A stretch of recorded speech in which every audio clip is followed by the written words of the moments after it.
एक गोष्ट आपल्याला एक्सेप्ट करावीच लागेल मिताली, आता हे 1000% कन्फर्म झालंय, तुला स्वतःला मूल होऊ शकत नाही।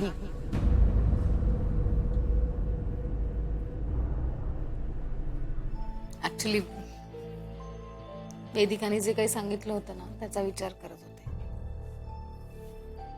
तुला एक सांगू मी, तू आता त्याच्यावर काहीही विचार करू नकोस। तू आता तुझ्या प्रोजेक्टवर कॉन्सन्ट्रेट कर। हे दिल्ली वगैरे तुझी कामं आटपून घे, मग नंतर निवांत बोलू त्याच्यावर, ओके? एक सांगू मनोहर, काय? वेदिकाने सांगितलेलं ऑप्शन माझ्याही मनात आलं होतं खूप आधी। काय?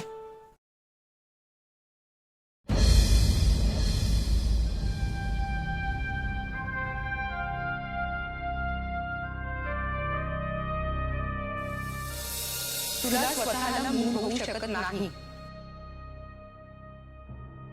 तुझं गर्भाशय साथ देणार नाहीये, हे आता स्पष्ट झालंय।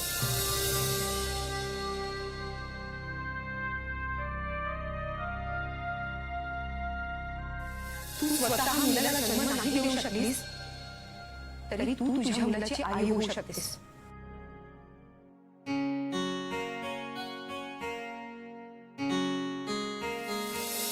आपण तुम्हा दोघांच्या बीजासाठी दुसऱ्या एखाद्या बाईची मदत घेऊ, सरोगेसी। आपण सरोगेट मदत शोधायची।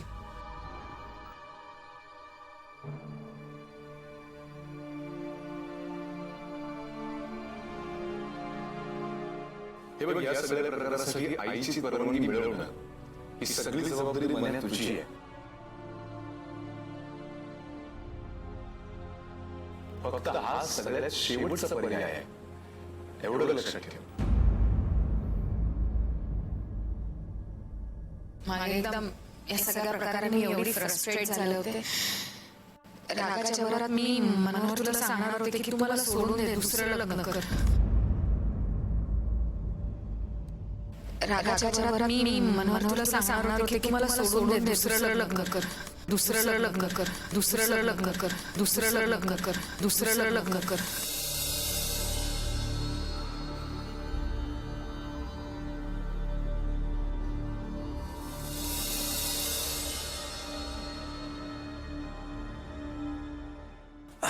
विठ्ठला पांडुरंगा,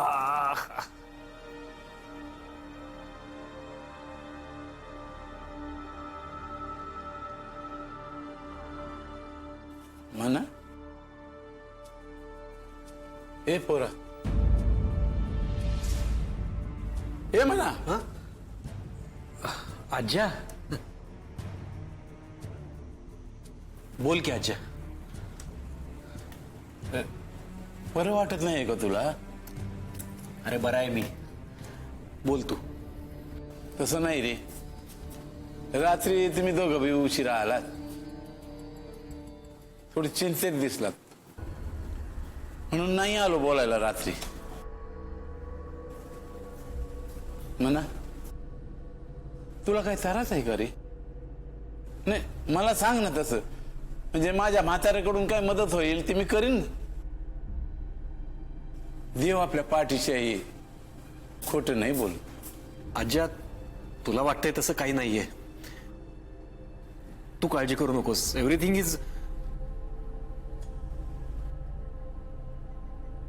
ओके. म्हणा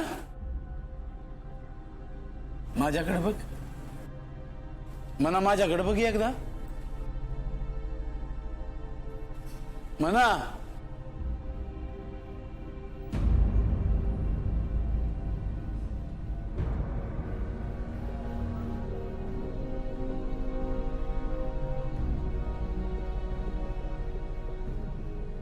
आजा म्हणतोस ना मला?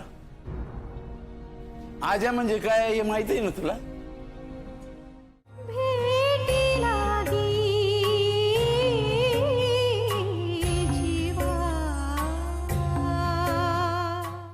आजा म्हणजे बापाचा बाप.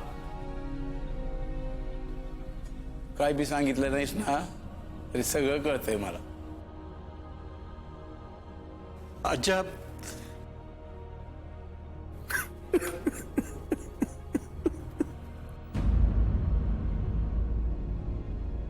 तू काय बी काळजी करू नका. आपला विठ्ठल आहे ना, सगळं काही ठीक करेल बघ. होईल तो भोग भोगेन आपुला, न घाली विठ्ठला भार तुझ. तुम्हा पासावे हे इच्छित असे दान, अंतरीचे ध्यान मुखी नाम. तुका म्हणे मज उदंड येवडे, नाचेन मी पुढे माय बापा. म्हणा त्या विठ्ठलाला सांगून टाकायचं, माझ्या नशिबात जे भोग आहेत ना ते मी माझे भोगीन. तुझ्यावर भार नाही टाकणार. तुझ्याकडून मी एवढ्याच दानाची अपेक्षा करतो. एवढं दान जर तुम्हाला दिलंस ना तर तुझ्या पुढे आनंदानं बेभान होऊन नाचन बघ मी. जे जे आपल्या नशिबात आहे ना ते आनंदाने स्वीकारण्यातच आपलं भलं असते. त्याबद्दल कुणालाच दोष न देता जो पुढे जातो ना तोच आयुष्यात खरा जिंकतो. म्हणा तू मालिका बघतोस ना टीव्हीवरच्या? मी पण बघतो बघ कवा कवा. माझ्यासारख्या अडाणी माणसाला एक प्रश्नच पडतो, का या मालिकेतल्या माणसावर एका पाठी एक असे संकट का म्हणून येतात? जाऊ दे, दाखवतात काय बी नाही, पण तसं नाही. ते खरे म्हणजे माणसाच्या आयुष्यात जसा आनंदाचा वर्षाव होतो ना तसा दुःखाचा डोंगर बी कोसळतो. आणि मग त्या मालिकेतल्या नायकाप्रमाणे हे सगळे दुःख बाजूला करून, संकट बाजूला करून आपल्या माणसासाठी त्याच्या पाठीशी उभं राहायला पाहिजे का नको? तुझं सगळं बरोबर आहे आज्या, पण तरी त्रास होतोच ना रे. आणि मी तरी कशाच्या मागे धावू रे? ना माझे तो स्वभाव अनावर, तुझही देता भार काही नव्हे. ऐसे कळो आले नारायणा, जागृती स्वप्नात ताळ नाही. संपादितो तो हा अवघा बाह्य रंग, तुझा नाही संग अभ्यंतरी. तुका म्हणे सत्या नाही पाठी पोट, असते निघोट एकी जाते. म्हणा आपल्या स्वभावाला आवर घालता येत नाही ना म्हणून आपण देवावर सगळं ढकलतो आणि गप्प बसतो. पण नंतर आपल्याला कळून चुकतं की जागेपण आणि स्वप्न या दोघात काय बी ताळमेळ नसतो. आपण जे बोलतो ना ते सगळं वरपांगी असतं, अंतरंगी काय बी नसतं. त्यामुळं स्वप्नाच्या माग धावणं बंद कर म्हणा. त्यानं दमछाक होती. त्यामुळे उरतं काय? सत्य. म्हणजे सत्याला आत एक आणि बाहेर एक असं काही नसते. अंतर्बाह्य सगळं एकच असते. म्हणून सत्याची कास धरावी. मग आपोआपच या भावभावनांच्या व्यर्थ गर्तेतून सुटका होण्याची धुसर आशा निर्माण होत असते. पण आज्या प्रत्येक वेळी सत्य नाही पचवता येत रे. आतडी पिळवटतात कधी कधी. वेडा रे वेडा. विठ्ठला कसं होणार रे माझ्या मनाचं. अरे मग तीच तर परीक्षा आहे ना आपली, त्यानं घेतलेली. आता मला सांग, परीक्षेला बसलंच नाही तर काय करतात रे? नापास झालं म्हणूनच गृहीत धरतात ना. अरे मग न बसता नापास होऊन देवाला दोष देण्यापेक्षा परीक्षा दिलेली काय वाईट? अरे किमान आपण प्रयत्न केला म्हणून तरी देव आपल्याला राखीव मार्क देतच का नाही? म्हणजे परीक्षा देण्यातच पास होण्याचं गुपित जडलंय, हो का नाही? आता तू माझ्यापेक्षा जास्त परीक्षा दिल्यास रे. मी काय तुला सांगणार आहे? काय बोलतोयस तू आज्या? असो. अरे जे मी सांगायला आलो होतो ना ते सांगायचं राहूनच गेलो. आता गावाकडे परत जाईन म्हणतो. काय इतक्यात? काय आज्या, अरे आत्ता कुठे आलायस आणि लगेच चाललास? ते काय नाही, तू थांब. हे बघ म्हणा, जाणाऱ्याला अडवू नये आणि येणाऱ्याला बी अडवू नये. जाऊ दे, मला चिवची लई आठवण येते. आज्या मी काय म्हणतोय, थोडा थांबला असतास तर. अरे मी जातोय ना तर परत येण्यासाठीच. या टायमाला माझी एक अट आहे बरं का. अट कुठली? बोल ना आज्या. मी जेव्हा परत येईन ना तेव्हा मला नातवाचं नाहीतर नातीचं तोंड बघायला मिळालं पाहिजे.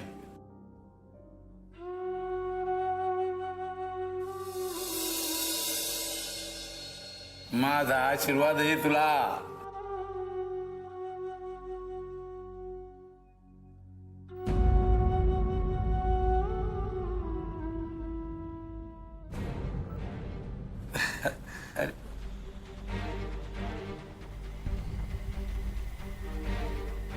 मी जेव्हा परत येईन ना तेव्हा मला नातवाचं नाहीतर नातीचं तोंड बघायला मिळालं पाहिजे. तेव्हा मला नातवाचं नाहीतर नातीचं तोंड बघायला मिळालं पाहिजे.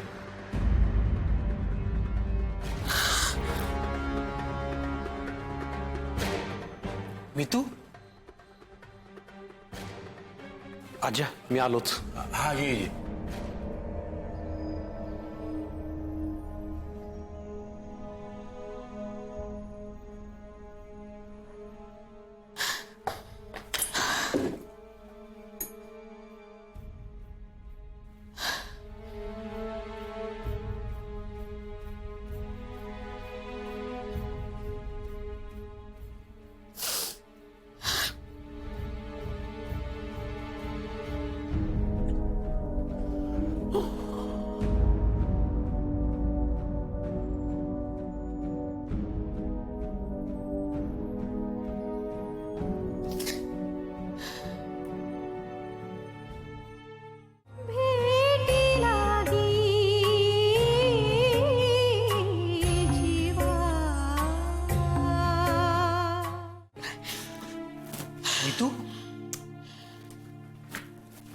मी तू काय हे?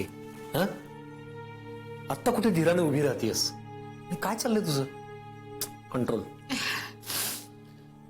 सॉरी. त्या आज्या एकदम बोलले ना पुढच्या वेळी येत तेव्हा नातवाचं तोंड. सगळ्यांच्या त्याच अपेक्षा, पण आता कुठून आणू मी नातू त्यांच्यासाठी? तू सॉरी, पण आता पुन्हा नाही होणार तसं. सगळं व्यवस्थित होईल. तू काळजी करू नकोस. हं?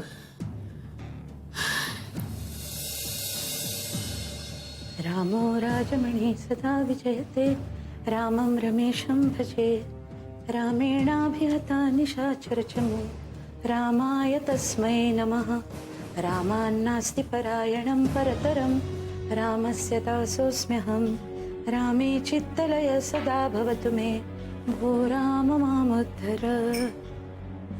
जय जय करुणामृत सरिते भक्तपालके गुणभरिते अनंत ब्रह्मांड फलांकिते आदिमाये अन्नपूर्णे तू सच्चिदानंद प्रणव रूपिणी सकल चराचर व्यापिनी सर्गस्थित्यंतकारिणी भवमोचनी ब्रह्मानंदे ऐकून धर्माचे स्तवन दुर्गा जाहली प्रसन्न म्हणे तुमचे शत्रू संहारीन राज्यी स्थापीन धर्माते.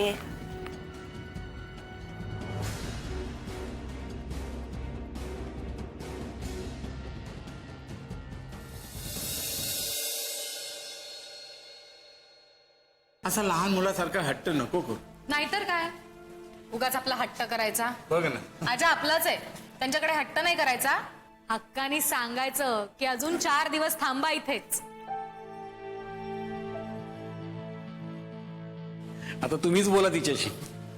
मिताली बाळा, थांबलो इतके दिवस, आता मला निघायला हवं. मग काय झालं, तुम्हाला कोणी ओरडणार आहे का तिकडे? अजून 4 दिवस थांबा. आणि आपलं फिरायला जायचं बाकीच आहे. तुम्हाला तो सीलिंग बघायचा होता, वरळी सी फेस्टला जायचं होतं, कॅन्डीवाला आईस्क्रीम खायचं होतं, ते कुठे खाऊ घातलं अजून? ही लबाडी आहे बरं का. बघा आता तुम्हीच, आम्ही तुमचं सगळं ऐकायचं. तुम्ही एवढीशी गोष्ट नाही ऐकणार आमची. शोभतेच खरी मान्याची बायको. तुम्ही दोघं ऐकणार थोडी आहात. चला तर मग, मी ठरवलंय, आजोबा थांबतायत. मी फोन करून सांगते तुमच्या अनुसूयाबाईला. हे बाकी तुलाच जमू शकतं. चल आजा, निघतो आम्ही. हं? आज्जा, आपल्याला फिरायला जायचं नक्की. आज रात्रीच जाऊ. ऑफिस मधून लवकर आलो की चटकन जाऊ. चला. चला. विठ्ठला, सुखी ठेव रे या लेकरांना. त्या सगळ्या इच्छा पूर्ण कर. अम्या, आजच्या काळातही अशी माणसं असू शकतात?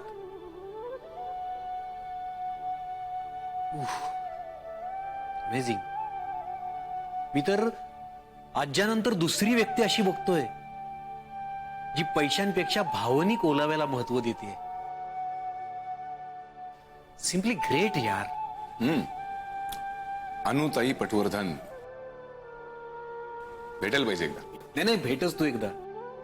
तुझी तर सॉलिड गट्टी जमेल त्यांच्याशी. मी भेटवतो ना तुला. चालतंय की, पण मला एक सांग, तू हे सगळं मॅनेज कसं करणार आहेस? मॅनेज काय करायचंय त्यात? हा? त्यांना फक्त फोन करून सांगायचं की तुम्ही या वेळी या म्हणून. त्यात काय, that's all. Is it really that's all? आईला आधी पूर्वकल्पना द्यायला हवी असतो. अम्या, तू आईला ओळखतोस. ती या सगळ्याला विरोधच करणार. मला विरोधच करणार म्हणजे त्यामागची कारणही तितकीच महत्वाची आहेत. हे बघ ना, आयुष्यामध्ये असा अनपेक्षितपणे एकटेपणा आला ना, आणि तो सुद्धा भावनिक पातळीवरती उद्ध्वस्त करणार. तू लवकर ये मितू. आपल्या आयुष्यालाही नव्याने सुरुवात होईल. कदाचित. कदाचित नाही, नक्की होईल. हे प्रोजेक्ट एक नवीन लाईफ घेऊन आलाय माझ्या आयुष्यात. नवीन उत्साह, एनर्जी.